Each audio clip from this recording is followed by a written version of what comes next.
55 নম্বর আয়াতে সূরা আল আরাফে আমরা থেমেছিলাম। সেখানে ছিল উদউ রাব্বাকুম তাদাররুনা ওয়া খুফিয়া ইন্নাহু লা ইউহিব্বুল মু'তাদিন।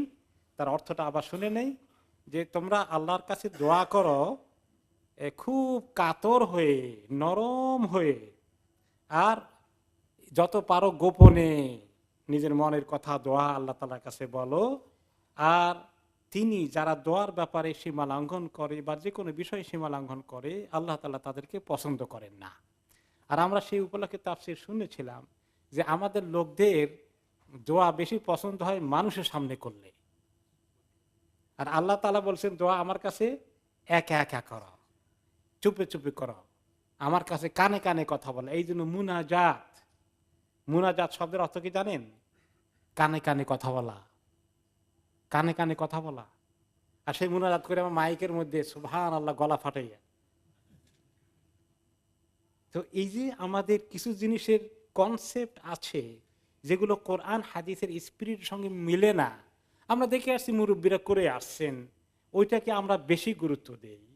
আর আল্লাহ এবং তার রাসূল সাল্লাল্লাহু আলাইহি ওয়াসাল্লাম সুন্নতে হাদিসে কিভাবে বলেছেন, আল্লাহ তাআলা কিভাবে বলেছেন, ওইদিকে কিন্তু নজর বেশি দেওয়া দরকার। তো এইখানে আমরা থেমেছিলাম। এখন আজকে আমরা শুনবো সূরা আল আরাফের 56 নম্বর আয়াত থেকে, ওয়ালা তুফসিদু ফিল আরদি বাদা ইসলাহিহা, আর জমিনে তোমরা ফাসাদ সৃষ্টি করো না সংশোধনের পরে। ওয়াদউহু খাউফান ওয়া তামা, আবার দোয়ার কথা এসেছে যে আল্লাহ তাআলার কাছে দোয়া করো ভয় এবং আশা দুটো একসঙ্গে নিয়ে। আর মনে রেখো ইন্না রাহমাতাল্লাহি কারীবুম মিনাল মুহসিনিন, নিশ্চয়ই আল্লাহর রহমত মুহসিন নেককারদের অনেক কাছে।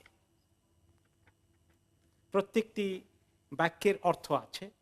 জমিনে ফাসাদ সৃষ্টি করো না সংশোধনের পরে, ইসলাহ করার পরে, এর অর্থ কি? এর অর্থ অনেক অর্থ, তার মধ্যে অন্যতম অর্থ হচ্ছে ইসলাম যখন দুনিয়াতে আসে, এই ইসলামটা হচ্ছে মানুষের জন্য ইসলাহ।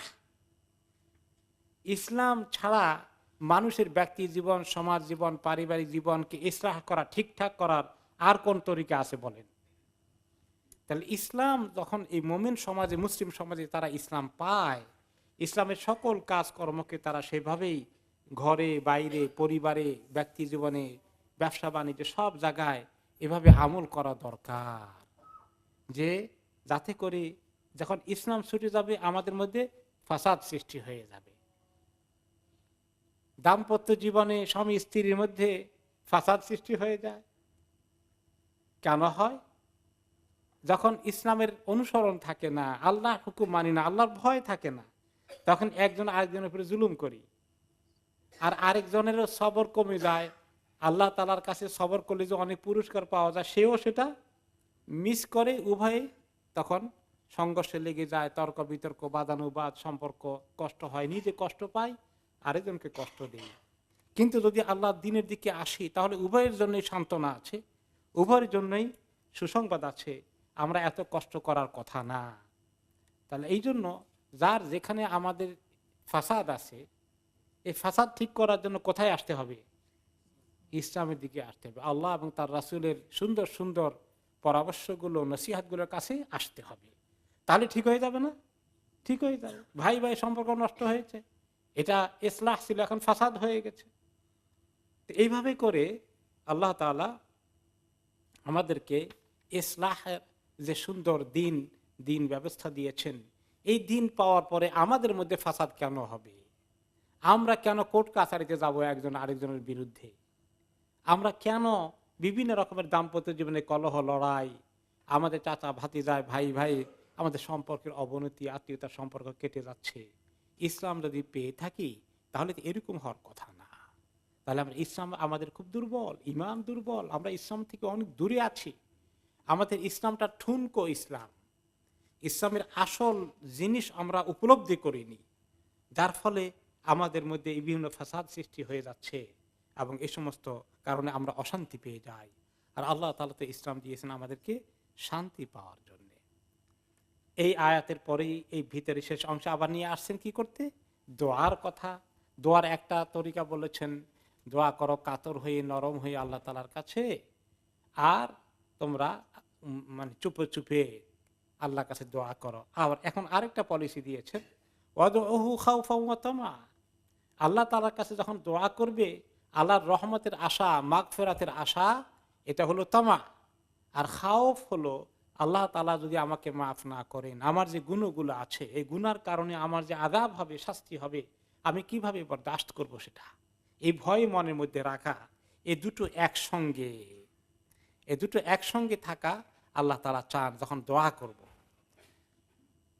দোয়ার মধ্যে দুটোই থাকবে। এই জন্য কোন আয়াতে এসেছে, বিভিন্ন তরিকায় এসেছে যে কিভাবে আশা এবং ভয় দুটো একসঙ্গে দোয়ার মধ্যে থাকতে হবে। আল্লাহ তাআলা অন্য আয়াতে কি বলেছেন, নাব্বি ইবাদি আন্নী আনাল গফুরুর রহিম ওয়া আন্না আযাবি হুয়াল আযাবুল আলীম। সূরা হিজরের ৪৯ এবং ৫০ নম্বর আয়াতে আল্লাহ তাআলা ইরশাদ করেন, আমার বান্দাদেরকে খবর দেন, ইনফর্ম মাই সার্ভেন্টস, নিশ্চয়ই আমি অনেক বেশি ক্ষমা করি এবং আমি অনেক বেশি দয়ালু, এই সুসংবাদ দেন। আর সেম টাইম একই আয়াতে পাশাপাশি বলছেন ওয়া আন্না আযাবি হুয়াল আযাবুল আলীম, আর আমার শাস্তি সেটি হচ্ছে সবচেয়ে কষ্টকর শাস্তি। এত কঠিন শাস্তি আর কেউ দিতে পারে না। তাহলে আমাদের আল্লাহ তাআলার কাছে দুটোই চাওয়ার দরকার আছে, তাই না? যে আল্লাহর রহমতের আশা ভরসা, তিনি মাফ করে দিবেন, এই আল্লাহ যে দয়ালু, এই দয়ার দিকে আমাদের চোখ যাবে। আবার তিনি যদি কঠিন শাস্তি দিতে চান সেটা আমরা কেমনে সহ্য করব, এই ভয় একসঙ্গে থাকতে হবে। এই দুটো আল্লাহ তাআলা শিখিয়েছেন। সূরা আম্বিয়ার ৯০ নম্বর আয়াতে জাকারিয়া আলাইহিস সালাম এবং মরিয়ম আলাইহিস সালামদের কাহিনী বলতে গিয়ে এই সমস্ত আম্বিয়া কেরাম, তাদের ফ্যামিলির লোকগুলো কেমন দিনদার ছিল, তাদের পরিচয়ের মধ্যে দোয়ার কথা এনেছেন। আল্লাহ তাআলা বলেছেন ওয়ায়াদউনানা রাগাবান ওয়া রাহাবা, তারা আমাদের কাছে দোয়া করতো, আমার কাছে দোয়া করতো রাগাবা, খুব আশা নিয়ে, রহমতের আশা নিয়ে, ওয়া রাহাবা, আযাবের ভয় নিয়ে, দুটো নিয়ে একসঙ্গে এসেছে। এই জন্য হাদিস শরীফে আসছে যে দুটোই থাকবে। আল্লাহ তাআলার রহমতের আশা করে দোয়া করতে হবে, কেউ নিরাশ হবে না। আমি এত গুনাহ করেছি, আমার আল্লাহ বোধহয় আমাকে কোনোদিন মাফ করবেন না, এইরকম যেন কেউ হতাশ না হয়ে যায়। তিনি তো গাফুর এবং রাহিম, ইন্নাল্লাহা ইয়াগফিরুদ যুনুবা জামিয়া, সমস্ত গুনাহ মাফ করে দেন। কাজে এই আশা তোমরা মনে রাখো। আর আবার আল্লাহর ভয়, ইন্না বাতশা রাব্বিকা লাশাদীদ, তোমার রবের পাকড়াও শাস্তি ধরা অনেক কঠিন।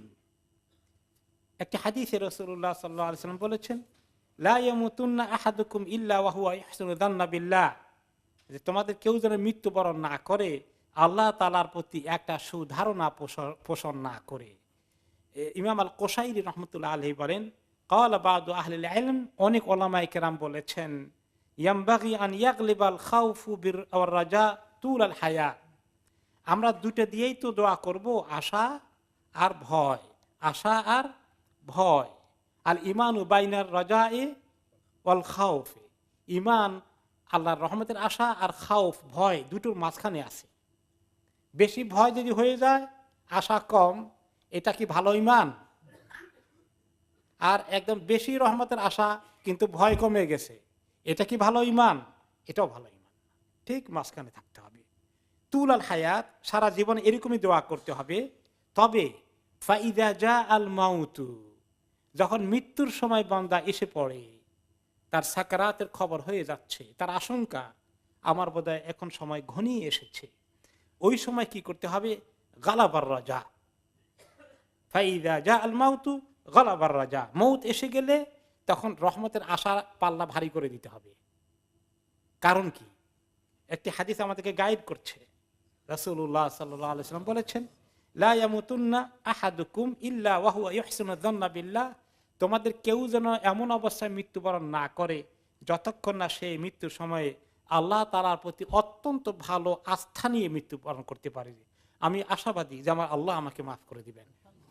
এই জিনিসটা ভারী হওয়া লাগবে মৃত্যুর সময়, কিন্তু অন্য সময় দোনোটা থাকবে। আর মৃত্যুর সময় রহমতের আশাটা বেশি করে করতে হবে। মৃত্যুর সময় আবার শয়তান আসা আরেক ফোন দিয়ে নিয়ে, জানেন, আরে তুমিও, তোমাকে আল্লাহ মাফ করবে, আবার আর কোনো কাজ নাই, এত গুনাহ করছো তুমি আবার এখন মাফ পাবা, হতাশ করে দিতে চায়। তখন শয়তানকে ঠেলে দিতে হবে, বলতে হবে যে আমার নবীজি সাল্লাল্লাহু আলাইহি ওয়াসাল্লাম বলেছেন আমাকে আশা বেশি রাখতে, আল্লাহর প্রতি এরকম ভালো আশা নিয়ে মৃত্যুবরণ করতে। আর আমার আল্লাহ বলেছেন তিনি গাফুর এবং রাহিম।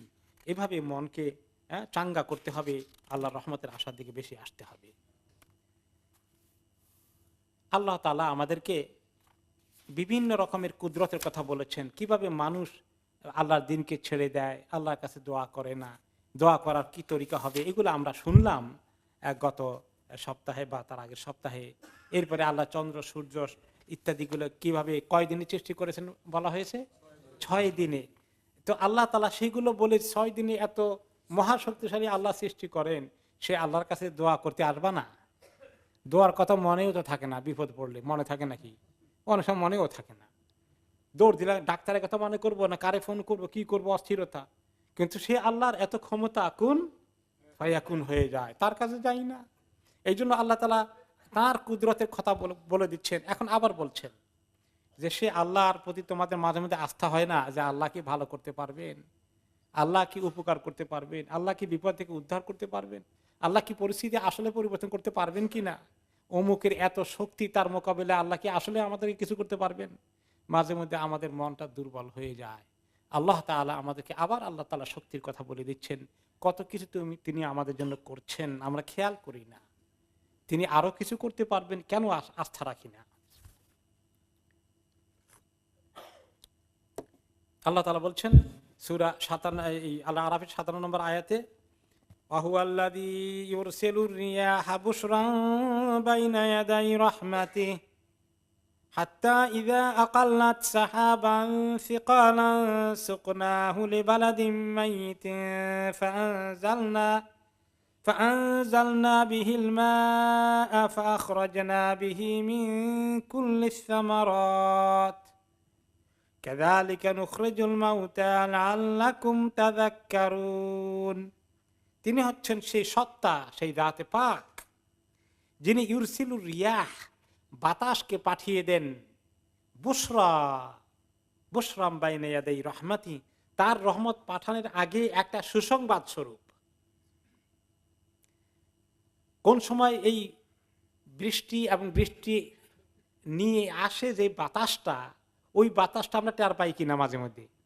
প্রচন্ড খরা চলছে, বৃষ্টি নাই, বৈশাখ জ্যৈষ্ঠ মাসের প্রচন্ড খরা, গরম। এই সময় যদি একটু ঠান্ডা বাতাস এসে যায়, একটু মেঘলা হয়ে যায়, বৃষ্টির লক্ষণ ফুটে ওঠে বাতাসের মধ্যে, বাতাস একটু ঠান্ডা হলে টের পাওয়া যায় যে একটু পরে কি হবে, বৃষ্টি হবে। এই বাতাসটাকে আল্লাহ তাআলা বলছেন বশরা, সুসংবাদ, বাইনা ইয়াদাই রাহমাতিহি, আল্লাহর রহমতের সামনে। তার মানে এই বাতাস রহমত নিয়ে আসবে, বৃষ্টি নিয়ে আসবে। আর সত্যি ওই সময় বৃষ্টিটা রহমত হয় কিনা, অন্য সময়তে এত রহমত বলে খেয়াল করি না, আরে বৃষ্টি তো হচ্ছে, বরং ঝামেলা মনে হয়, তাই না? কিন্তু যখন দেখি যে প্রচন্ড খরা, দুনিয়া গরমে অস্থির, তখন খালি বৃষ্টির জন্য চেয়ে থাকি, আহারে বৃষ্টি হচ্ছে না, তখন সত্যি বৃষ্টিকে রহমত মনে হয়। হাত্তা ইযা আকাল্লাত সাহাবান সিকালা, আর বৃষ্টিটা কিভাবে হয়, যখন আমি সাহাবান, এই যে মেঘ আছে আকাশে, এই মেঘটাকে নিয়ে আসে বাতাস, সিকালান, যে মেঘটা অনেক ভারী। বৃষ্টির আগে মেঘটা কিসের মতো, মানে যখন বৃষ্টি হবে না তখন আকাশে মেঘ আছে, মেঘটা সাদা তুলার মতো, পাতলা রুইয়ের মতো। আর যখন বৃষ্টি আসার উপক্রম হয় তখন মেঘটার মধ্যে পরিবর্তন ঘটে। কি হয়, মেঘটা তখন কালো হয়, শক্ত হয়, একদম যে বরফের টুকরার মতো হয়ে যায়, কিন্তু রং কালো হয়ে যায়। তো এত হেভি হয়ে যায়, এত হেভি এক টুকরা মেঘ আস্ত যদি জমিনে পড়ে যায় কি হবে আমাকে বলেন। সুবহানাল্লাহ। এই সাহাবান সিকালা, এই এত ভারী এই জিনিসটাকে আসমানে ধরে রাখছেন কেমনি আল্লাহ তাআলা। যখন এমনি মেঘ ভাসে, এটা তো বোঝা গেল যে পাতলা আছে, ওটা কিছুটা বাষ্পের মতো ঘন হয়ে গেছে, মেবি আমাদের সেন্সে রিজনেবল মনে হয়। কিন্তু যেভাবে বৃষ্টি নামে, কোনো কোনো সময় আমরা দেখি শিলা বৃষ্টি পড়ে, এক একটা পাথর যদি কারো মাথার উপর টন করে পড়ে খবর আছে কিন্তু, তাই না? আবার কোনো সময় একটু বড়ও পড়ে। এরকম যদি পড়ে তাহলে কেমন হবে? আর যদি পুরো টুকরা পড়ে যায়, তার নিচে যদি কোনো মানুষ থাকে, তাদের রক্ষার কোনো উপায় আছে? স্ম্যাশড হয়ে যাবে। তো এমন জিনিসকে আকাল্লা আর বাতাস ধরে রাখছে, ধপ করে পড়ে যাচ্ছে না। সুক না হলে বালাদি মাইয়েত, এই ওই ম্যাগটাকে আমি কি করি তখন? পান করাই। ইরিগেটস, আই ইরিগেট, আমি পান করাই। যে ওই বালাদকে, যে বালাদ, যে জমিন, যে দেশ, যে অঞ্চল মাইয়েত হয়ে গেছে, অলমোস্ট ঘাসগুলো মরে গেছে। আমাদের দেশে দেখেছি কিনা, গ্রীষ্মকালে ঘাসগুলো মরে যায়, শুকিয়ে গেছে, মনে হয় সব পুড়ে গেছে। সেই জায়গার মধ্যে মুর্দার মতো ধান খ্যাত কিচ্ছু করা, চাষবাস করা যাচ্ছে না, জমিন এত শুকিয়ে গেছে। আল্লাহ তাআলা সেই বালাদ মাইয়েত, মরা জমিনকে তখন পানি পান করাইয়ে দেন, পানি সেচন করে দেন, পানি তাদের মধ্যে পৌঁছিয়ে দেন। তারা মনে হয় পানি পান করলো। সাকা, পানি পান করা, কাউকে পান করানো, জমিনকে পানি পান করিয়ে দেই। আর কিভাবে? ওই পুরো ম্যাগটাকে ধপ করে নামিয়ে দেন না। সাজ্জাজা, সূরা আম্মা ইয়াতাসাআলুন, সূরা নাবাতে আল্লাহ তাআলা বলেছেন সাজ্জাজা, অর্থাৎ আমি ম্যাগের নিচে এক ধরনের অটোমেটিক চালনির মতো আছে। চালনি চেনেন?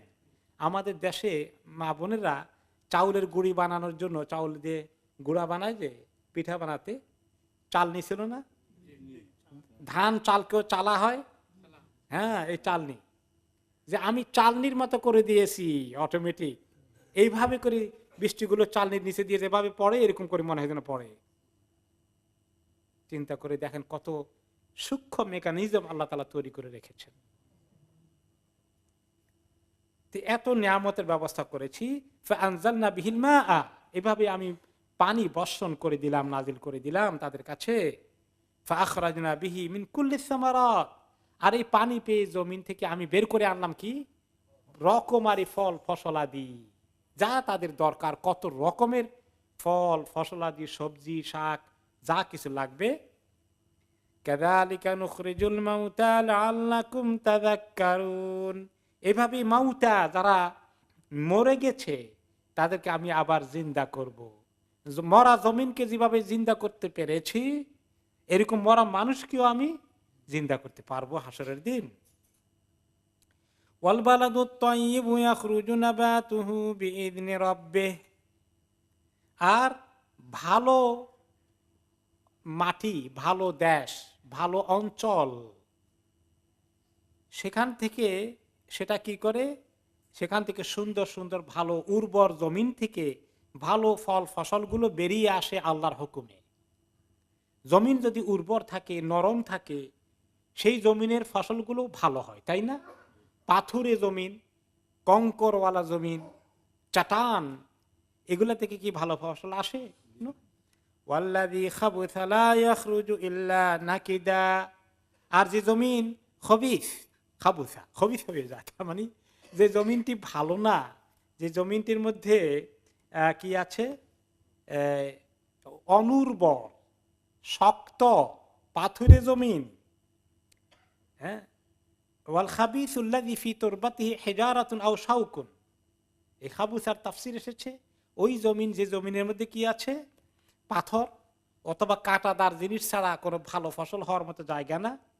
ওকে, সেই জমিনের কথা আল্লাহ তাআলা বলছেন। কিন্তু দুই জমিন থেকেই দুই রকম ফসল আসে, মানে দুই রকম জিনিস পাওয়া যায়। ভালো জমিন থেকে ভালো ফসল আসে। নাকেদার অর্থ হচ্ছে আল আসরুল মুমতানিউ মিন ইতাইল খাইর, ওই জমিন এত শক্ত যেখান থেকে চাষবাস করে কোনো কিছু বাইর করা সম্ভব না। তো কিছু জমিন হচ্ছে উর্বর, আর যে জমিনটা অনুর্বর, কাঁটাওয়ালা জমিন, পাথুরে জমিন, কোনো উর্বরতা নাই, সেই জমিন থেকে খারাপ জিনিস ছাড়া, যার মধ্যে কোনো ফায়দা নাই, কিছু আগাছা মাগাছা হতে পারে, কিছু কাটা জঙ্গল হতে পারে, কিন্তু ওখান থেকে ফসল আসে না। এই একটা জমিনের এক্সাম্পল দিয়ে আল্লাহ তাআলা আমাদের দিকে আমাদের মানুষকেও এক্সাম্পল দিয়েছে। তার তাফসীর ইবনে কাসিরে ইমাম কুরতুবী রাহমাতুল্লাহ আলাইহি বলেছেন, হাযা মাসালুন দারাবাহুল্লাহু লিল মুমিনি ওয়াল কাফির।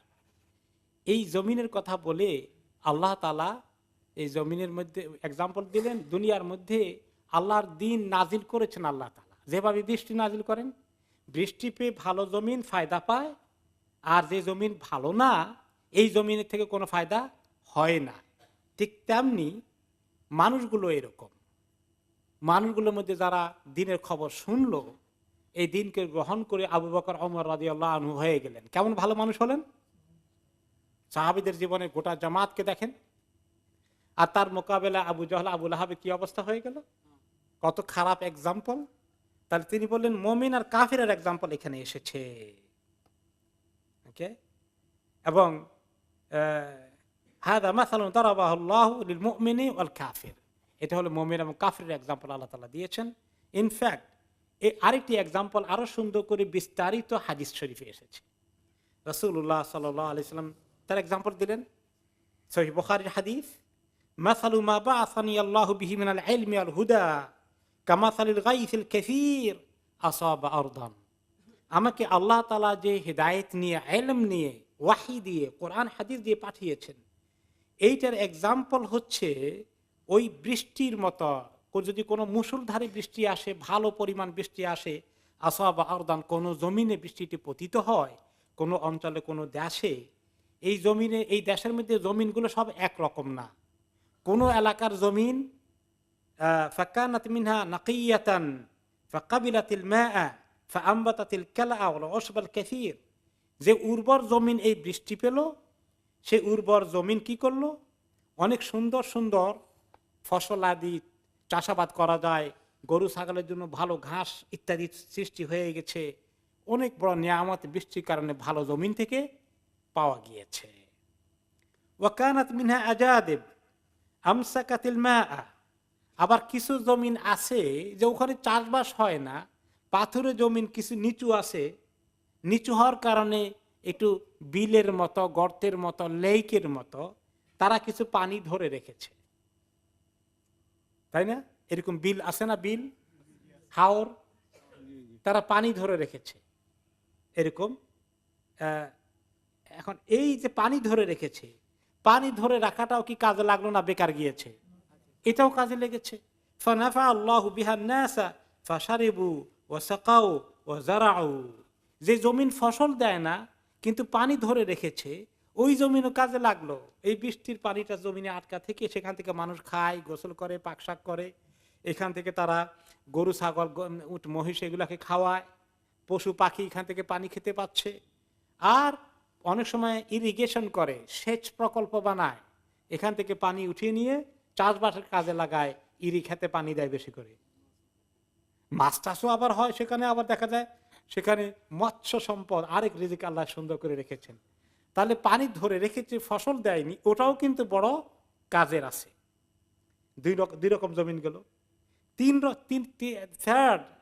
তিন নম্বর জমিন হচ্ছে ও আসাবা মিনহা তাইফাতুন উখরা। অন্য কিছু জমিন আছে সেখানে বৃষ্টি পড়লো ঠিকই, ইন্নামা হিয়া কিআনুন লা তামসিকু মাআন ওয়ালা তামবুতু কালাআন। এই জমিনটা এমন একেবারে একটু উঁচু এবং তার সাইডগুলো নিচু, যে ওখানে পানি থাকলে পানি কিছুই আটকে না, পানি নিচের দিকে কোনো দিকে গড়িয়ে চলে যায়। আর জমিনটাও শক্ত পাথুরে জমিন, এখানে চাষবাসও হয় না, পানিও ধরে রাখলো না, বৃষ্টিটা বেকার গেল মনে হয়। ঠিক কিনা বলেন? এই যে কোনো ফায়দা পাওয়া গেল না। তো এটার মেসাল তিনি দিয়ে এখন বললেন, ইন্নামা ফাযালিকা মিসলু মান ফাকিহা ফি দীনিল্লাহি ওয়া নাফাহু মা বাসানি আল্লাহু বিহি ফাআলিমা ওয়া আল্লামা। এখান থেকে এক্সাম্পল নেওয়া যায় যে কিছু লোককে আমার এই দিন নিয়ে যেটা আল্লাহ পাঠিয়েছেন, তারা এই দিনকে শিখে পড়ে, নিজেরা আমল করে এবং অন্যকেও আমল করতে শিখায়। এই কাজে ব্যস্ত আছে, দাওয়া ইলাল্লাহ কাজ করে, তারবিয়াতের কাজ করে, তালিমের কাজ করে, নিজে আমল করে আর মানুষকে আমল শিখায়। ওই যে নিজে আমল করলে ফসল হলো, মানুষকে শিখাইতে সাহায্য করলে ওই যে পানি ধরে রাখছে, মানুষের ফায়দা হলো। এই দুই কাজে তারা আছে। আর ওয়ামাসালু মান লাম ইয়ানফা বিযালিকা রাসান ওয়া লাম ইয়াকবাল হুদাল্লাহি আল্লাযী উরসিলতু বিহি। আর কিছু লোক এমন বদকিসমত, তারা ইসলামের কাছেও আসলো না, জানতেও চাইলো না, এরা অনেকেই অমুসলিম। আর যারা সকল মুসলিম হলো, তথাকথিত মুসলিম, কিন্তু তাদের জীবনে এলেমের গুরুত্ব নেই। এলেম শিখার চিন্তা আছে? নেই। আমলের চিন্তা আছে? নেই। মানুষকে এই মানের দিকে, দিনের দিকে ডাকা, দাওয়া দেওয়ার ইচ্ছা আছে? সেটাও নেই। ছেলে মেয়েকে দিনদার বানানোর ইচ্ছা? সেটাও নেই। তারা হয়ে গেছে এরকম অথর্ব, বেকার। কোন কল্যাণ তার দ্বারা এই জমিনের মধ্যে হলো না। এইরকম মা বাবা যদি হয়, সন্তান সন্ততির জন্য অকল্যাণ ছাড়া তার কাছ থেকে কি পাওয়ার আছে বলেন? তো এই এক্সাম্পল তিনি দিয়েছেন। এখন দুনিয়ার মধ্যে এরকম তো আছে। রাসূলুল্লাহ সাল্লাল্লাহু আলাইহি সাল্লাম দিনে দাওয়াত দিলেন, আবু বকর ওমর রাদিয়াল্লাহু আনহুমাকে, তারা কবুল করলেন। আর আবু জাহল আবু লাহাবকে কম দিয়েছেন, তারা কবুল করেনি। মক্কা তিনি এইরকম বাধা মোকাবিলা করছেন। মদিনাতে গিয়েও কিছু বাধা কম না, মুনাফিকদের পক্ষ থেকে, ইহুদিদের পক্ষ থেকে। এরপরে তবুকের যুদ্ধে যেতে হয়েছে, আরেকটি পরাশক্তি আক্রমণ করতে চেয়েছে। তাহলে এই যে এত বাধা বিপত্তি, সেগুলার মোকাবিলায় আল্লাহ তাআলা ওনাকে সান্ত্বনা দেওয়ার জন্য যে অস্থির হবেন না, পেরেশান হবেন না। দাওয়াতের দিনের কাজ করলে সবাই যে কবুল করে ফেলবে, আপনারা কে বলেছে? দুনিয়ার অনেক মানুষের সীমালঙ্ঘন আছে। অন্যান্য নবীদের ইতিহাস শুনেন, তারা কিভাবে দীর্ঘদিন দিনের কাজ করেছে আর তারা কিভাবে কষ্ট করেছে, তাদেরটা শুনে আপনি নিজে সান্ত্বনা গ্রহণ করেন, শান্ত হন, আর আপনার দায়িত্ব পালন করতে থাকেন। তিনি বিভিন্ন নবীদের কাহিনী এনেছেন। এই এখন এনেছেন এখানে কোন নবীর কাহিনী? নূহ আলাইহিস সালামের কাহিনী শুনে নেবার। লাকাদ আরসালনা নূহান ইলা কওমিহি ফাকালা ইয়া কওমি ইবুদুল্লাহা মা লাকুম মিন ইলাহিন গায়রুহু। নিশ্চয়ই আমি পাঠিয়েছিলাম নূহকে তার কওমের কাছে, তার জনগণের কাছে। তিনি বললেন, হে আমার কওম, হে আমার জনতা, উবুদুল্লাহ, আল্লাহর ইবাদত করো, মা লাকুম মিন ইলাহিন গায়রুহু, তিনি ছাড়া তোমাদের কোনো মাবুদ নেই। ইন্নী আখাফু আলাইকুম আযাবা ইয়াউমিন আযীম, আমি আশঙ্কা করছি তোমাদের প্রতি ওই দিনের আযাব, যে দিনটা বড় কঠিন হয়ে যাবে, ওই দিনের বড় আযাব আশা করছি, আশঙ্কা করছি তোমাদের জন্য। তোমরা যদি শিরকের মধ্যেই থাকো, ইসলামকে কবুল না করো, এই অবস্থায় মৃত্যুবরণ করলে তোমাদের প্রতি আমার আশঙ্কা, তোমরা বড় আযাবের সম্মুখীন হয়ে যাবে কিয়ামতের দিন। قال الملأ من قومه إنا لنراك في ضلال مبين। তার কওমের যারা প্রভাব প্রতিপত্তিশালী বড় লোকগুলো, শিক্ষিত লোকগুলো, সমাজপতি, পলিটিশিয়ান, শিল্পী, সাহিত্যিক, এই মেজরিটি ইসলামের পক্ষে থাকে না বিপক্ষে যায়? সবসময় সবসময় বিপক্ষে। এরা মালা বলতে সমাজের উচ্চপদস্থ লোকগুলো, হাই ক্লাসের যারা, হাই সোসাইটির যারা বাসিন্দা, এইরকম লোকগুলোই সবার আগে বলল, ইন্না লানারাকা ফি দালালিম মুবিন, আমরা দেখতে পাচ্ছি নূহ তুমি একটা সুস্পষ্ট গোমরাহিতে লিপ্ত আছো। You are heavily misguided. চিন্তা করেন, আল্লাহর নবী হিদায়াতের কথা বলছে, ওনাকে বলে তুমি গোমরাহ। আমরা হেদায়েতের উপরে আছি, আমরা এত কিছু বুঝি। তো দুনিয়ার সভ্যতা সংস্কৃতি যারা পরিচালনা করছে এখন, তারাও তো মনে করে ইসলামটা কি, ইসলামটাই বড় মিসগাইডেন্স। আর ইসলাম বাদ দিয়ে যারা খাহের সাথে নাফসানির পূজা করে, তারা বড় উঁচু মানের সভ্যতা সংস্কৃতি নিয়ে তারা আছে। এই জামানা আর নূহ আলাইহিস সালামের জামানা, সব জামানার অবস্থাই একই রকম। আমরা মনে করি কি যে আমাদের জামানায় দুনিয়ার মুসিবত সব নাজিল হয়েছে, আগের জামানা খুব ভালো ছিল, এরকম একটা ধারণা আমাদের। উঠানামা হয় কোন সময় তুঙ্গে উঠে, কোনো সময় একটু কমে, কিন্তু জেনারেলি মানুষের এটাই সিচুয়েশন। ইয়া হাসরাতান আলাল ইবাদ মা ইয়াতিহিম মির রাসূলিন ইল্লা কানু বিহি ইস্তাহজিউন। আফসোস আমার বান্দাদের জন্য, যখনই তাদের কাছে কোনো জমানায় যে কোনো জায়গায় কোনো রাসূল আসে আমার দিকে ডাকার জন্য, তারা তাকে নিয়ে উপহাস শুরু করে দেয়। শুধু উপহাসের মধ্যে সীমাবদ্ধ নয়, তাদের প্রতি অত্যাচার, নির্যাতন এবং তাদেরকে হত্যাও করা হয়। তো এই কাহিনী তারা তারা পাল্টা ওনাকে বরঞ্চ গোমরাহ বলে আখ্যায়িত করল। তিনি কিভাবে উত্তর দিচ্ছেন, কত সিম্পল ওয়ে তিনি অ্যান্সার করছেন। قال يا قوم ليس بي ضلالة ولكني رسول من رب العالمين। তিনি বলেন, হে আমার কওম, আমার মধ্যে কোনো গোমরাহি নেই, আমি পথভ্রষ্ট নই, আমি বরঞ্চ রব্বুল আলামিনের রাসূল। আল্লাহ তাআলা আমাকে তোমাদের কাছে রাসূল করে পাঠিয়েছেন। তিনি তো বলতে পারতেন, এই আমাকে গোমরা বলা, তোমরা গোমরাহ, এরকম বলেছেন নাকি? তাহলে দায়ী ইলাল্লাহ মানুষকে বোঝাতে গেলে রাগ করে, গোসা করে, একদম অনল বসি বক্তৃতা করে একদম মাইক ফাটানোর অবস্থা। এর মধ্যে মানুষের দিলের মধ্যে কি হিদায়াতের কথা ঢুকানো যায়? আমরা নবীদের থেকে দ্বীনি কথা বলার তরিকা শিখতে হবে, দাওয়াতি কাজের তরিকা শিখতে হবে নাকি? সমস্ত নবীরাই। তিনি আরো কিভাবে বলছেন, তিনি কোনো রিয়াকশন করলেন না, তাই না? রাগ গোসা করে নিজের রিয়াকশন কিছু দেখালেন না, বরং ক্লিয়ার করলেন। উবাল্লিগুকুম রিসালাতি রাব্বি ওয়া আনসাহু লাকুম ওয়া আ'লামু মিনাল্লাহি মা লা তা'লামুন। আমি তোমাদের কাছে আমার রবের রিসালাত পৌঁছাতে এসেছি। তিনি আমাকে দায়িত্ব দিয়েছেন তোমাদের কাছে কনভে করতে, দ্বীনের মেসেজ পৌঁছিয়ে দিতে। আমি সেটাই চেষ্টা করছি। ওয়া আনসাহু লাকুম, তোমরা কি জানো আমি তোমাদের কত কল্যাণকামী? আমি তোমাদের ভালাই চাই, তোমাদের কল্যাণ চাই, আমি তোমাদের কোনো কষ্ট দিতে চাই না। তোমাদের কষ্টের জন্য আমাকে পাঠানো নাই আল্লাহ তাআলা, তোমাদেরকে রহমত দিতে পাঠিয়েছেন। ওমা আরসালনাকা ইল্লা রাহমাতাল লিল আলামিন। নবী করিম সাল্লাল্লাহু আলাইহি ওয়াসাল্লামকে আল্লাহ তাআলা তাই বলেছেন না, যে আপনাকে তো রহমত হিসেবে পাঠিয়েছি, তোমাদেরকে রহমতের সুসংবাদ নিয়ে আমরা এসেছি। সব নবীরা একই লাইনে কথা বলেছেন, কাজ করেছেন। ওয়া'আলামু মিনাল্লাহি মা লা তা'লামুন। আর আমি আল্লাহর কাছ থেকে এমন কিছু জানি যা তোমরা জানো না। স্বাভাবিক, নবীকে আল্লাহ তাআলা ওয়াহী দিয়ে অনেক খবর দিয়েছেন, এই খবরগুলো তো সাধারণ মানুষ জানে না। সেই খবরগুলো পৌঁছানোর জন্যই তো তিনি এসেছেন। তারা মনোযোগ দিয়ে সেগুলো শোনা উচিত। আমি সব জানি এবং তোমাদের যে কি ক্ষতি হবে সেই ব্যাপারে আমি ভেরি ওয়ারিড। তোমাদের কল্যাণের জন্যই আমি কাজগুলো করছি, তোমাদেরকে ডাকছি আল্লাহর দ্বীনের দিকে। আওয়াজিবতুম আন জাআকুম যিকরুম মির রাব্বিকুম আলা রাজুলিম মিনকুম লিয়ুনযিরাকুম ওয়া লিতাত্তাকু ওয়া লাআল্লাকুম তুরহামুন। তোমরা কি খুবই আশ্চর্য হয়ে গেলে যে তোমাদের কাছে তোমাদের রবের কাছ থেকে যিকির এসেছে? এই যিকিরের অর্থ কি? আল্লাহ আল্লাহ, এই যিকির নাকি? যিকির হচ্ছে কোরআন। যিকরুন ওয়া কুরআনুম মুবিন।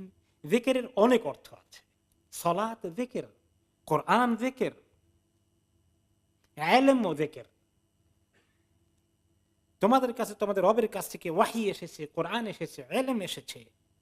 কার কাছে নাজিল হয়েছে? আলা রাজুলিম মিনকুম, তোমাদের মধ্য থেকেই একজন মানুষের কাছে এসেছে। আমি তো তোমাদের সমাজেই বসবাস করেছি।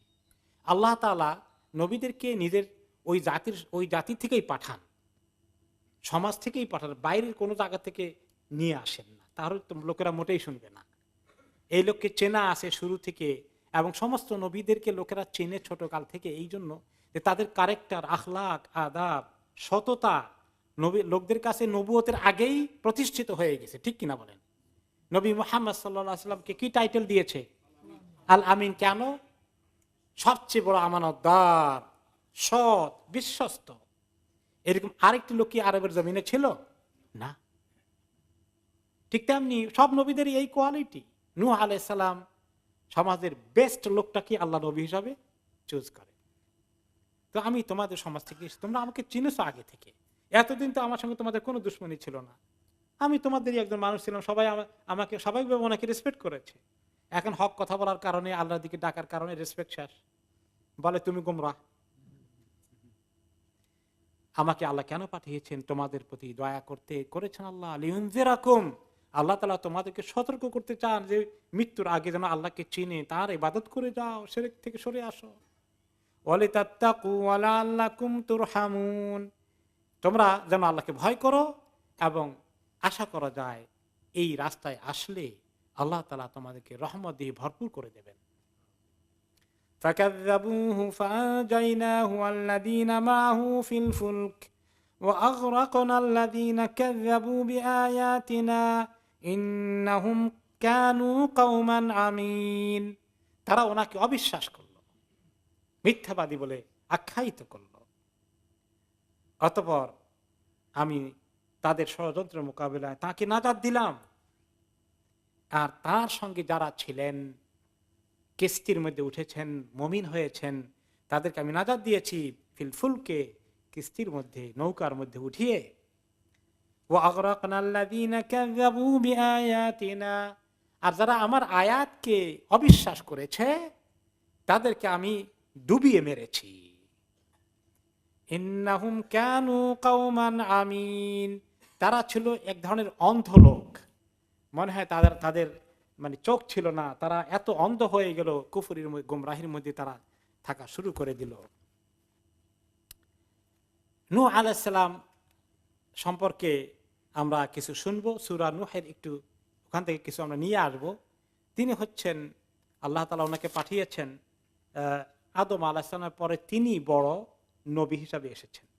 কোন কোন রিওয়ায়াতে আসছে যে তার আগে ইদ্রিস আলাইহিস সালাম এসেছিলেন। এটা নিয়ে ইখতিলাফ আছে যে ইদ্রিস আলাইহিস সালাম কি নূহ আলাইহিস সালামের আগে এসেছেন না পরে এসেছেন। তো পরে আসাটাই অধিকতর কোরআন থেকে ইঙ্গিত পাওয়া যায় যে তিনি আদম আলাইহিস সালামের প্রায় 10 জেনারেশনের মাথায় তিনি এসেছেন, এবং এই 10 জেনারেশন প্রায় অলমোস্ট 800 ইয়ার্স, 800 বছরের মতো ছিল গ্যাপ ওনার সঙ্গে আর আদম আলাইহিস সালামের সঙ্গে। আর তিনি হচ্ছেন ওই নবী যার সময় তিনি তার সমাজে পেয়েছেন আদম আলাইহিস সালামের 10ম বংশধর, তাদের ভিতরে শিরক ঢুকে গেছে।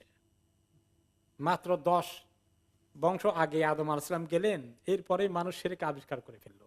কিভাবে শিরকটা আসলো তার ইতিহাস ইমাম ইবনে কাসির রাহমাতুল্লাহ আলাইহি উল্লেখ করেছেন। আন্না কওমান সালিহিনা মাতু, নূহ আলাইহিস সালামের জামানায় বা তার অল্প কিছু আগে কিছু নেককার ওলি আউলিয়া ছিলেন আদম আলাইহিস সালামের গোষ্ঠীর মধ্যে, তারা ইন্তিকাল করার পরে ফাবানা কওমুহুম আলাইহিম মাসাজিদ, তখন পরবর্তী বংশের লোকেরা তাদের কবরের উপরে মসজিদ বানিয়ে ফেলল ইবাদত করার জন্য, তাদের কেন্দ্রিক মসজিদ। এই জন্য মাজার কেন্দ্রিক মসজিদের আইডিয়াটা নেভার গুড, এটা শিরকের দিকে দাওয়াত দেয় মানুষকে। ওয়াসাওয়ারু সুওয়ারা উলাইকা ফিহা, আর এই মসজিদের মধ্যে তাদের ছবি অঙ্কন করে রাখে দিল যে অমুক ওলি আউলিয়ার মাকামে আমাদের মসজিদ বানানো হয়েছে, অমুক ওলি আউলিয়ার একটু নকশা করে অথবা ড্র করে পাথরের মধ্যে ড্রয়িং করে তাদের ছবি রাখা হলো। এই যে বিভিন্ন ধর্মের ইবাদতখানায় ছবি আছে কিনা, এই সেম জিনিস নূহ আলাইহিস সালামের সময় লোকেরা আবিষ্কার করলো। লিয়াতাযাক্কারু হালাহুম ওয়া ইবাদাতাহুম। শয়তান অন্য আয়াতে, অন্য সূরা বিদায়ে নিহায়াতে তিনি আরো বিস্তারিত বলেছেন ইমাম ইবনে কাসির, যে প্রথম দিকে ছবি রাখার জন্য কেমনে বুদ্ধি দিল শয়তান। শয়তান মানুষের সূরত ধরে তাদের কাছে এসে বলে, শোনো, তোমাদের এই যে বড় ওলি আউলিয়ার ইন্তেকাল হয়ে গেল, তাকে তোমরা ভুলে যাবা? কত নেক বান্দা ছিলেন আল্লাহর, জানো? এক কাজ করো, তাদের ছবিটা লটকাইয়ে রাখো, শুধু ওকে দেখলেই তোমাদের মনে পড়বে আহারে কত ইবাদত করছে, তার মতো ইবাদত করতে তোমাদের মধ্যে মোটিভেশন আসবে, আল্লাহর ইবাদত করতে মোটিভেশন আসবে, আগ্রহ সৃষ্টি হবে। এই বুদ্ধিটা প্রথম দিল সে। তো ঠিক আছে, ভালো কথা, যে এদেরকে ভুলে যাওয়া ঠিক হবে না, এদের স্মৃতি, আর তোমরা চলে গেলে তোমাদের পরবর্তী বংশধর তো আরো ভুলে যাবে, কাদের ড্র করে রেখে দাও তাদের পিকচারকে, তাদের ইমেজকে। ফাতাশাব্বাহু বিহিম, শয়তান কনফিউজ করে দিল তাদেরকে, তারা এই কাজ করলো। ফালাম্মা তালা জামানু জালু আজসাদান আলা তিলকাস সুওয়ার, যখন অনেক জামানা চলে গেল তখন এই পিকচার ড্রয়িং এর উপরে এখন তারা আজসাদ মানে গোটা বডি বানিয়ে ফেললো, তার মানে মূর্তির রূপ দিয়ে দিল।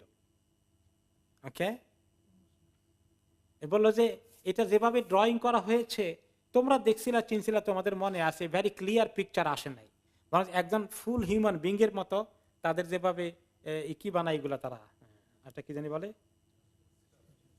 স্ট্যাচু আছে, মূর্তি, আরেকটা জানি কি বলে, এটা কি আমি ভুলে গেলাম। যেটাই হোক, মানে তাদের যেমন আপনি কেউ গিয়েছেন কিনা ভ্যাটিকানে, কেউ গিয়েছেন কিনা, যে একটা মানুষে তাদের যে মানুষটাকে শুধু ড্রয়িং না, তার বডিটাকে এমনভাবে বানিয়ে রেখে দিয়েছে মনে হয় যেন সে জ্যান্ত মানুষ শুয়ে আছে, মমির মতো করে করে। ওটা হলো অরিজিনালটাকে মমি করে রেখেছে, কিন্তু এখানে অরিজিনালটা কবর দেওয়া আছে, কিন্তু তার গায়ে কাপড় চোপড় পরিয়ে এমন ভাবে মনে হলো একটা মানুষই শুয়ে আছে। আমি শব্দটা ভুলে গিয়েছি, আল্লাহুম্মা সাল্লি আলা মুহাম্মাদ ওয়া আলা আলি মুহাম্মাদ, হয়তো মনে আসতে পারে ইনশাআল্লাহ। তো এরকম করে রাখো, তাহলে পরবর্তী জেনারেশন লোকেরা ভালো করে চিনবে লোকগুলো কেমন ছিল। তার মানে ওদের ছবি ড্রয়িং করা থেকে একটা পুরো মূর্তির রূপ একদম ফিজিক্যালি বানাইতে বলে গেল, চলে গেল। ফালাম্মা তামাদা জামানু, যখন এই জেনারেশন চলে গিয়েছে, আরো এক জেনারেশন পরে আসছে, শয়তান এখন বলে, আরে এই যে দেখছো এগুলো কে জানো, এগুলো সাংঘাতিক করিব ওলিয়া উলিয়া আল্লাহ তাআলার কাছে, তোমাদের দোয়া খায়ের করতে হবে তাদের উসিলায়, আল্লাহ তাআলার কাছে সরাসরি যেতে পারবে না, তাদের উসিলায় যাইতে হবে, ওলিয়া আল্লাহর উসিলায়, এই মাজারের উসিলায় আল্লাহর কাছে চাও। উসিলা নিয়ে আসলো। ফালাম্মা তাওয়ালা আলাইহিমুজ জামান, পরবর্তী পর্যায়ে এসে আরো দুই এক বংশ পরে বলে যে শোনো, এগুলো যে দেখছো এগুলা কিন্তু আল্লাহ তাআলা তাদেরকে অনেক ক্ষমতা দিয়েছেন, তোমাদের ভালো মন্দের জন্য তাদের কাছে চাইতে হবে, তারা তাদের মাধ্যমে আল্লাহর কাছে পাবা, তাদের কাছে চাও সরাসরি। এই শিরকের কনসেপ্ট এইভাবে আস্তে আস্তে গ্রাজুয়ালি চলে আসলো।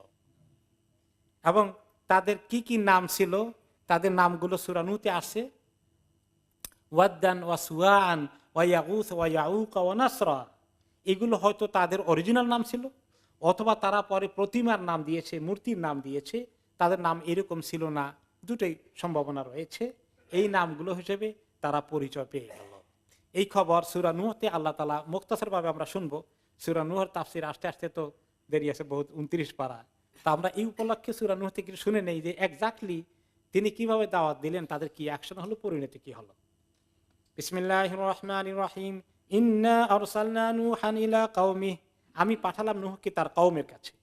আন আনযির কওমাকা মিন ক্বাবলি আন ইয়াতিয়াহুম আযাবুন আলীম, যে তোমার কওমকে সাবধান করো, দাওয়াত দাও, সতর্ক করো তাদের কাছে কঠিন শাস্তি আসার আগেই। ক্বালা ইয়া কওমি ইন্নী লাকুম নাযীরুম মুবিন, তিনি বলেন, হে আমার কওম, আমি তোমাদের কাছে একজন সুস্পষ্ট দায়ী, সতর্ককারী হিসাবে এসেছি আল্লাহর পক্ষ থেকে। আনি ইবুদুল্লাহ ওয়াত্তাকুহু ওয়া আতিউন, এই খবর নিয়ে যে এক আল্লাহর ইবাদত করো, তাকে ভয় করো, আর আমার কথা মেনে চলো, নবীর কথা শুনতে হয়। ইয়াগফির লাকুম মিন যুনুবিকুম ওয়া ইউআখিরকুম ইলা আজালিম মুসাম্মা, তোমাদেরকে আল্লাহ তোমাদের গুনাহগুলো মাফ করে দেবেন, আর তোমাদেরকে নির্দিষ্ট হায়াত পর্যন্ত টিকিয়ে রাখবেন, গজব দিয়ে আগেই হালাক করে দেবেন না। ইন্না আজালাল্লাহি ইযা জাআ লা ইউআখার লাউ কুনতুম তা'লামুন, নিশ্চয়ই আল্লাহর নির্দিষ্ট সময় চলেই আসবে, কখনো দেরি হবে না, যখন আসার তখন আসবেই, তোমরা যদি সেটা জানতে আর বুঝতে। ক্বালা রাব্বি ইন্নী দা'আউতু কওমি লাইলান ওয়া নাহারা, অনেকদিন দাওয়াত দিলেন আল্লাহ, আমার কওমকে আমি, হে আমার রব, দাওয়াত দিলাম রাত এবং দিন, কতদিন, 950 বছর দাওয়াত দিলাম আল্লাহ, রাতে এবং দিনে কোনো সময় বাদ দেয়নি, কোনো সময় রাতে দিয়েছি, কোনো সময় দিনে দিয়েছি। ফালাম ইয়াজিদহুম দুআই ইল্লা ফিরারা, আমি যখনই তাদেরকে ডাক দিয়েছি, দাওয়াত দিয়েছি, যতবার দাওয়াত দিয়েছি ততবার তারা দৌড়িয়ে পালিয়ে গিয়েছে, দ্রুত গতিতে প্রস্থান করে চলে গেছে। ওয়া ইন্নী কুল্লামা দাউতুহুম লিতাগফিরা লাহুম, আমি যখনই তাদেরকে দাওয়াত দিয়েছি যে আল্লাহ তারা কবুল করুক, আপনি মাফ করে দেবেন, এই খবর দিতে ততবার গিয়েছি। জালু আসাবিআহুম ফি আযানিহিম, আমার দাওয়াত শুনতে শুনতে তারা আমাকে দেখলেই নূহ আসতেছে, কানের মধ্যে আঙ্গুল ঢুকাই দেয়, এই কান বন্ধ কর, কান বন্ধ কর, আঙ্গুল ঢুকা। নুহ এখন লেকচার শুরু করবে, দাওয়াত দিবে। নুহ আলাইহিস দেখলেই তারা এই কাজ করতো।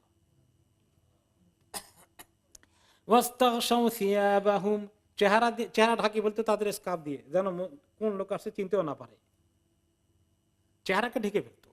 কি রকম রেজিস্ট্যান্স! আমরা এরকম দাওয়াত দিতে গেলে এরকম করে, তাও আমরা দাওয়াত দিতে গিয়ে আমাদের হেজিটেশন, ভয় করে, সাহস করি না, হিম্মত করি না। তারা সীমা লঙ্ঘন করলো, বাড়াবাড়ি করলো, আর তারা অনেক বড় তাকাব্বর দেখালো, অহংকার করলো।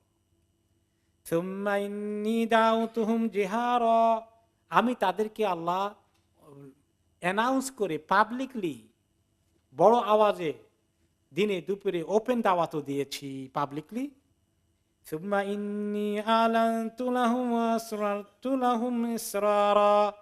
ওপেনলি দাওয়াত দিয়েছি, প্রাইভেটলি দাওয়াত দিয়েছি, কাউকে personally, individually, one to one, এটাও চেষ্টা করেছি।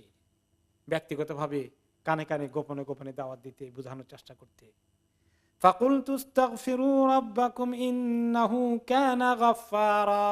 আমি তাদেরকে বলেছি, আসো আসো, তোমাদের আল্লাহর কাছে মাফ চাও, যা গুনাহ করেছো, শিরক করেছো, তোমাদের রব অনেক ক্ষমাকারী, অনেক ক্ষমাশীল তোমাদের রব।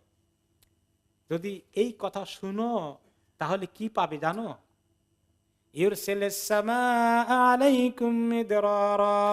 তোমাদের কাছে আকাশ থেকে ঝরঝর করে বৃষ্টি নাযিল করে দিবেন।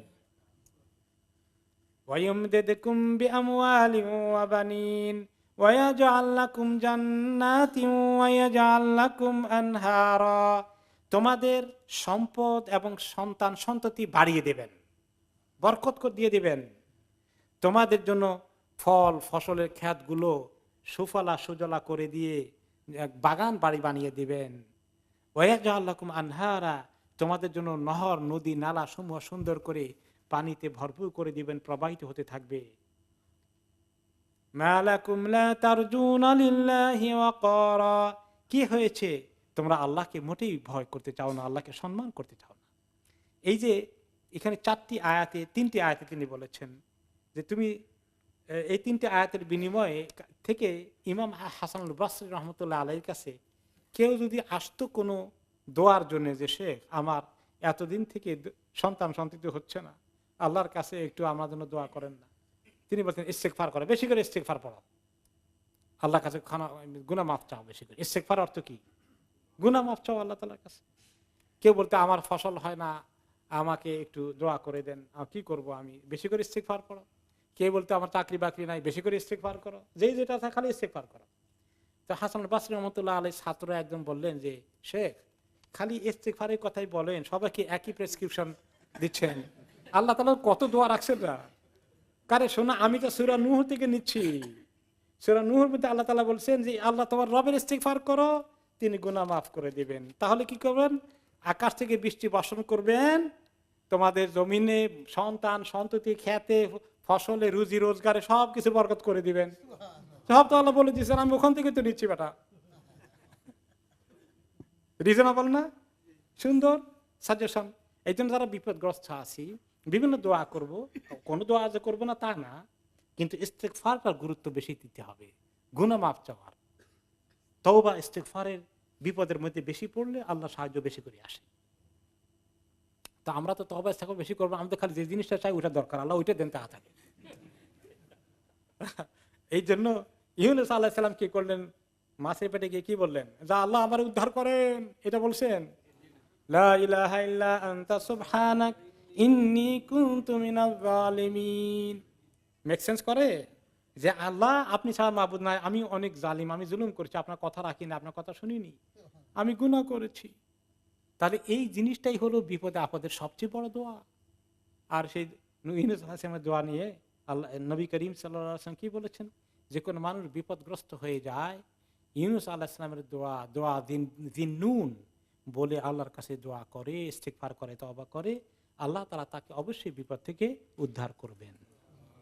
তা আমাদের দেশে এটা করে কোন তরিকায় করে? বড় খতম 1,25,000 বার।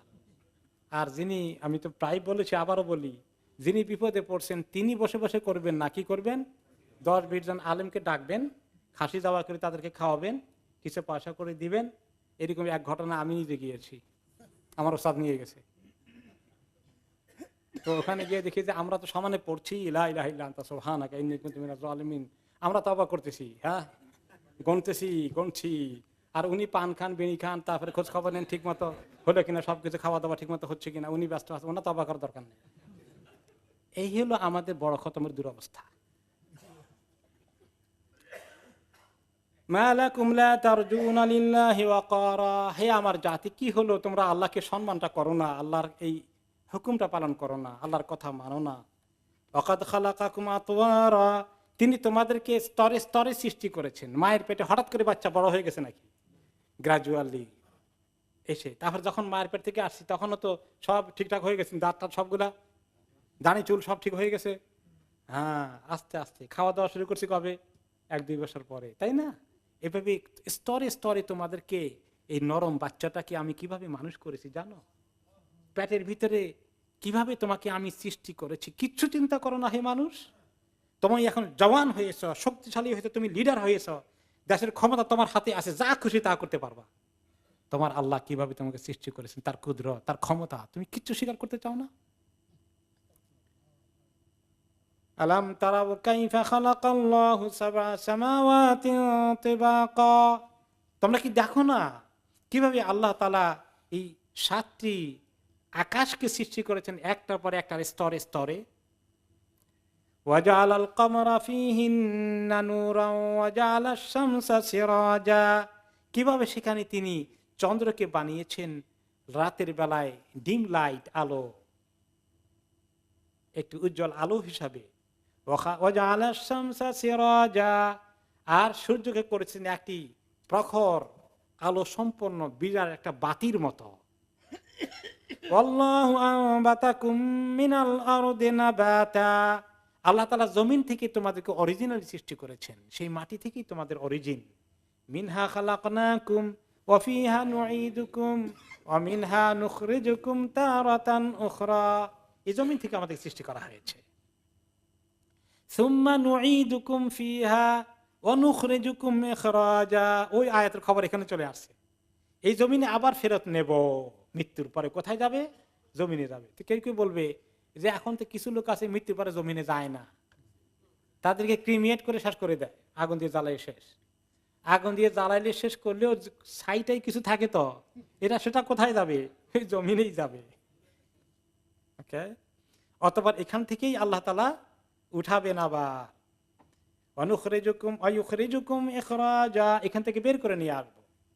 ওয়াল্লাহু জাআলা লাকুমুল আরদা বিসাতা, আর এই তোমাদের জমিন কিভাবে বানিয়েছেন আল্লাহ তাআলা? বিসাত, বিছানার মতো, মানে জমিনটা একদম সমতল করে মেজরিটি জায়গায় পয়দা করেছেন, তাই না? আমাদের কন্ট্রোলে দিয়েছেন। লিতাসলুকু মিনহা সুবুলান ফিজাজা, যাতে করে তোমরা জমিনের মধ্যে রাস্তা, পথ, ছোট পথ, বড় পথ, গিরিপথ, হাইওয়ে যা খুশি বানাইতে পারো। আমরা জমিনে কিছু করতে গেলে জমিন কথা শুনে নাকি শুনে না? শুনে, আমাদের কথা মতো জমিন চলে, আমাদের আন্ডারে কন্ট্রোলে দিয়েছেন। قال نوح رب إنهم عصوني واتبعوا من لم يزده ماله وولده إلا خسارا, এত সুন্দর দাওয়াত দেওয়ার পরে কতদিন? 950 বছর দিয়ে এখন টায়ার্ড হয়ে গেছেন। অল্প কয়জন, অ্যারাউন্ড 80 পিপলস, কোন কোন রিওয়ায়াতে 80 জনের মতো কেবল ইসলাম কবুল করলো, বাকি শত শত হাজার হাজার তারা এই নাফরমানিতেই থাকলো। ফেড আপ হয়ে তিনি শেষ পর্যন্ত আল্লাহ তাআলার কাছে দোয়া করলেন, হে আমার রব, ইন্নাহুম আসাউনি, তারা আমার নাফরমানি করলো, সাংঘাতিক নাফরমানি করলো। ওয়াত্তাবাউ মান লাম ইয়াজিদহু মালুহু ওয়া ওয়ালাদুহু ইল্লা খাসারা, এমন দুষ্ট লোকগুলোর, লিডারগুলোর অনুসরণ করেছে, ক্রিমিনালগুলোর, দুষ্কৃতিকারীদের, যারা তাদের অর্থ সম্পদ, জনসম্পদ আর আওলাদ কোনোটার মধ্যে ক্ষতিগ্রস্ত করা ছাড়া কোনো বরকত দেবে না। বলে যদি তুমি অমুক মস্তানের তুমি যদি সহযোগিতা করো তাহলে তো অনেক টাকা পাওয়া যায় না? মস্তান হলে বহু টাকা পাওয়া যায়। তো এই মস্তানের টাকায় বরকত আছে? এই মস্তানের টাকার মধ্যে খাসারা, আল্লাহ তাআলা বলছেন খাসারা, তার ধ্বংস, তার লোকসান, ক্ষতিগ্রস্ত। তার সন্তানগুলো ক্ষতিগ্রস্ত হবে। এই মস্তানের ছেলেমেয়েরা ঘরে কি হবে বলেন? সেগুলা এই মস্তানি তৈরি হবে, এবং মস্তানে বাপার গলাও টিপে ধরবে একদিন। দুনিয়াতেই হতে পারে, আখিরাতে ধরবে।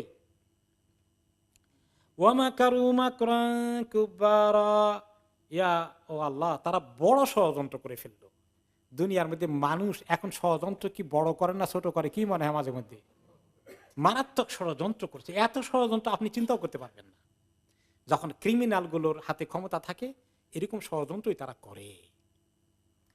وقالوا لا تذرن آلهتكم ولا تذرن ودا ولا سواعا ولا يغوث ويعوق ونسرا। তারা তখন বলল সবাই মিলে মিটিং করে, সমাবেশ করে, খবরদার লা তাযারুন্না আলিহাতাকুম, তাদের লিডার গুলো বলল খবরদার নূহের কথা শুনে আমাদের এই মাবুদগুলো, তোমাদের মাবুদগুলোকে কখনো ছেড়ে যাবে না। এদের আদর্শে আমাদেরকে রঙিন হওয়া লাগবে, এদের আদর্শ আমাদেরকে কায়েম করতে হবে, এদের তরিকা আমাদেরকে ফলো করতে হবে। এবং নামও উচ্চারণ করলো, ওয়ালা তাযারুন্না ওয়াদ্দা, ওয়াদ নামক ওই মূর্তিটাকে ছাড়বা না। 4টা মূর্তি ছিল বড়, ওলি আল্লাহদের নামের বিনিময়ে যে মূর্তি বানিয়েছে। 2 নম্বর সুয়া, 3 নম্বর ইয়াগুস, 4 নম্বর ইয়াউক, 5 নম্বর নাসরা। এই 5 জন, 5টা বড় ওলিয়া উলিয়াকে তারা মূর্তির নামে তাদের পূজা করত, তাদের ইবাদত করত, তাদের তরিকা শিরক করত। খবরদার এই 5টাকে ছেড়ো না, এরা আমাদের রক্ষা কবচ, এরা আমাদের মাবুদ। এইভাবে তারা একদম প্রস্তাব পাশ করলো। এইভাবে সবাই ঐক্যমত হয়ে গেল। আর এই 80 জনের বাইরে আর একটাকেও দিনের দিকে আনা যাচ্ছে না। তিনি হতাশ। তারপরে তিনি দোয়া করলেন, ওয়াকাদ আদাল্লু কাসীরা ওয়ালা তাজিদিয যালিমিনা ইল্লা দালালা। আল্লাহ, এরা অনেক গোমরাহি করেছে। আল্লাহ, আমি এখন বদদোয়া করব আল্লাহ আপনার কাছে, যে এই জালিমগুলোকে আপনি গোমরাহি ছাড়া আর কিছু দিয়েন না। তাদের গোমরাহি চূড়ান্ত পর্যায়ে তারা চলে যাক, তারা আপনার গজবের উপযুক্ত হয়ে গেছে। মিম্মা খাতিআতিহিম উগরিকু ফাউদখিলু নারা ফালাম ইয়াজিদু লাহুম মিন দুনিল্লাহি আনসারা। তাদের এই গুনার কারণে, অপরাধের কারণে, ক্রাইমের কারণে তারা ডুবে গেল, এবং ডুবার পরে তো মৃত্যু হয়ে গেল। মৃত্যুর পরে উদখিলু নারা, মৃত্যুর পরেই তারা আগুনে ঢুকলো। কিয়ামতের দিন আগুনে যাবে, কিন্তু কবরের মধ্যেও কাফেরদেরকে আগুনের ছ্যাঁক দেওয়া হবে। জাহান্নাম থেকে তাদের হাওয়া আসতে থাকবে। আল্লাহ ছাড়া কোনো সাহায্যকারী তারা আর পেল না। পাচ্ছে তারা সাহায্যকারী আল্লাহ ছাড়া কাউকে? দুনিয়া অনেক সাহায্যকারী আছে জালিমদের। এখনকার জালিম যারা আছে তাদের অনেক সাহায্যকারী, বড় বড় শক্তি তাদের পিছনে আছে কিনা? কোনো অসুবিধা নাই, কোনো বিপদ নাই, যা পারো শেষ করা ইসলামকে, আমরা আছি তোমার পিছনে, করছে। তো যখন তাদের ওই সময়টা আসবে, আল্লাহর কাছে যাবে, ওই সমস্ত শক্তিরা সাহায্য করতে পারবে?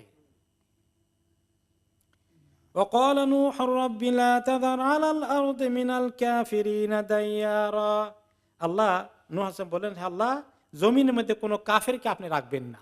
কোন ঘরের বাড়িতে কোনো কাফের থাকবে, নিরাপত্তায় থাকবে, একটাও যেন না থাকে। ইন্নাকা ইন তাযারহুম ইউদিল্লু ইবাদাক ওয়ালা ইয়ালিদু ইল্লা ফাজিরান কাফফারা। আল্লাহ, আপনি যদি তাদেরকে ছেড়ে দেন, এদের কাজই হবে আপনার বান্দাদেরকে খালি গোমরাহ করতে। এরা গোমরাহের কাজে লাগাবে, এদের কপালে হেদায়েত নাই। তিনি বুঝতে পেরেছেন, আল্লাহ তাআলার সিদ্ধান্ত আছে। খাতামাল্লাহু আলা কুলুবিহিমকে আল্লাহ তাআলা করে দেন নবী হিসাবে। তিনি বুঝতে পেরেছেন এদের কপালে হেদায়েত নাই, কাজে এদেরকে বেশি দিন রাখলে ইসলামের রাস্তা বন্ধ হয়ে যাবে, এদেরকে আল্লাহ গজব নাজিল করুক। তারা আপনার এবার বান্দাদেরকে বেঁচে থাকলে তারা তো দীর্ঘ হায়াত পায়, পরবর্তী জেনারেশন আসবে, ওদেরকেও আটকাবে। 950 বছরের মতো 900 বছর যদি পায়, মুশকিল আছে। আল্লাহ এদেরকে সাফ করে দেন, আপনি জমিনটা ঠিক ক্লিন করে দেন। ওয়ালা ইয়ালিদু ইল্লা ফাজিরান কাফফারা। এদের ঔরস থেকে যেগুলো আসবে, আমার কাছে মনে হচ্ছে আল্লাহ এগুলো কাফের হবে, কাজে এরা কোনো বীজ যেন আর না রেখে দিতে পারে, এদেরকে সমূলে বিনাশ করে দেন। তারপরে দোয়া করলেন, রব্বিগফিরলি ওয়া লিওয়ালিদাইয়া, আল্লাহ আমাকে মাফ করে দেন, আমার পিতা মাতাকে মাফ করে দেন। খালি বদদোয়া করে ছেড়ে দিলেন না, নিজের গুনাহ আল্লাহর কাছে মাফ চাচ্ছেন। নবীদের তো গুনাহ হয় না, তারপরে গুনাহ মাফ চেয়েছেন, কারণ গুনাহ মাফ চাওয়াটা ইবাদত। ওয়ালিমান দাখালা বাইতিয়া মুমিনান ওয়ালিল মুমিনিনা ওয়াল মুমিনাত, আমার বাড়িতে যারা ঢুকেছে মুমিন হিসাবে, আর যারা যত মুমিন নারী পুরুষ আছে মুসলিম, ওনার ওই সমাজে আল্লাহ আপনি সবাইকে মাফ করে দেন, আমার সমাজে সবাইকে মুমিন মুসলমানদেরকে নারী পুরুষকে মাফ করে দেন। ওয়ালা তাজিদিজ জালিমিনা ইল্লা তাবারা, আর জালিমদেরকে আপনি ধ্বংস ছাড়া আর কিছু দিয়েন না, তাদের আর কোনো কিছু বাড়তে দিয়েন না, ধ্বংস ছাড়া। যদি বাড়ান তো খালি ধ্বংসই বাড়াই। তিনি কিভাবে আল্লাহর কাছে দোয়া করলেন, আল্লাহ তাআলা কবুল করে ফেলেন। কি বললেন যে তুমি এবার কিস্তি বানাও। কিস্তি বানায় দেখে তারা উপহাস করে, নৌকা বানাও কি জন্য, জমিনের মধ্যে নৌকা চলবে, এত বড় নৌকা জমিনে চালাবা। হ্যাঁ, উপহাস করে। তা অনেক ঘটনা আপনারা শুনেছেন, এরকম ঘটনা কোন কোন তাফসিরে এসেছে। এগুলা এত না হলেও কিছু কিছু রেওয়ায়েত হয়তো বা সত্য হতে পারে, কারণ আহলে কিতাবের তরিকার যে সমস্ত রেওয়ায়েত আসছে নবী করিম সাল্লাল্লাহু আলাইহি ওয়াসাল্লাম বলেছে কিছু সত্য হতে পারে, কিছু মিথ্যা হতে পারে। যতক্ষণ কোরআন হাদিসের সঙ্গে কন্ট্রাডিকশন না হয় এগুলা হতে পারে, এরকম সত্য বিশ্বাস করা যায়। আর যেটা কোরআন হাদিসের সঙ্গে টক্কর লাগে সেটাকে বিশ্বাস করা যায় না। তো এরকম একটা কাহিনী কি আসছে যে তারা নূহ আলাইহিস সালাম বানায় এত কষ্ট করে রাত দিন কাজ করে, আর উনি গিয়া যখন রেস্ট নেয় রাতের অন্ধকারে বলে নূহের নৌকার মধ্যে মলমূত্র ত্যাগ করে আসো। মলমূত্র ত্যাগ করতে করতে ভরে গেল। তারপরে সেদিন এক বুড়ি নাকি আসছে, আল্লাহ ভালো জানেন কতটুকু এই কাজ করার জন্য, আর সে গেছে ওখানে পড়ে গেলে মলমূত্রের মধ্যে আছাড় ফাঁচা খাইয়া এখন তার সমস্ত শরীর ঠিক হয়ে গেছে। এরকম আসছে আর কি। এখন তারা বুঝলো এই মলমূত্র তো মেডিসিনের কাজ দিবে। সবাই শরীরের মধ্যে ওখানে ডুবে ডাবি কুলাইলো না, পরে যা আছে ক্লিন করে নিয়ে তারা শরীরে মাখানো শুরু করে দিল, এবং পরে ধুয়ে টুয়ে নিয়েও মাখাইছে, মানে পাক সাফ করে দিয়ে দিছে। এরকম আসছে রেওয়ায়েত। এগুলার সত্যতা আল্লাহ তাআলা ভালো জানেন। যেটাই হোক, তারা তো মাকারু মাকরান কুব্বারা, তারা বড় ধরনের ষড়যন্ত্র করেছে, তাহলে ছোটখাটো কিছু তারা করে না, এরকম কিছু করা অসম্ভব না তাদের দ্বারা। হ্যাঁ, তো যাই হোক, সেটা সত্যতা আল্লাহ তাআলা ভালো জানেন। তারপরে কি হলো, তা আল্লাহ তাআলা তো জমিনে পানি দেওয়া শুরু করলেন। আমরা শুনবো, তাফসিরে আসবে ইনশাআল্লাহ। জমিন থেকে পানি উঠলো, উপরে থেকে পানি নামছে। মহিলারা পাক করতে গিয়ে দেখে যে চুলা থেকে পানি আসতেছে। এই যে পানি আসা শুরু হলে ক্ষণিকের ভিতরে পানি আসছে নিচের থেকে আর উপরের থেকে নামছে, আসছে আর নামছে, ডুবে গেল।